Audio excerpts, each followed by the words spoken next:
Hayırlı gün Жастар мәдениетінің инста көрермендері. Сіздерді 1 желтоқсан Қазақстан Республикасының тұңғыш президент күнімен шын жүректен құттықтаймын. Мерекеге орай сіздердің назарларыңызға өңірімізге белгілі фотограф Виктор Павлович Тадыбайұлының елін сүйген елбасы атты фотокөрмесін назарларыңызға ұсынамыз. Талай ғасыран саумен күткен дала, ақ ордасын арқаға көккен дара, маңдайына қазақтың біткен дала, мақтанышым елбасы мақтанышым.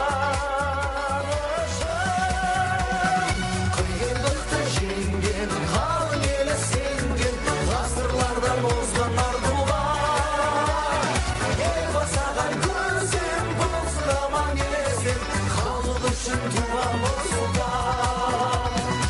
Елбасы деп соғады жүрегіміз, бір күнімен қашанда тілегіміз, соңындағы сенімді тірегіміз, мұны мақтан етеміз мұны. Көрме арқылы еліміздің даму жолында әр істе елбасының қолдап жүретіндігін көруімізге болады. Тұңғыш президентіміз Нұрсұлтан Әбішұлы Назарбаевтың тұғырлы тәуелсіз ел атану жолындағы сындарлы саясатының арқасында біз заманауи дамушы елдердің қатарындамыз.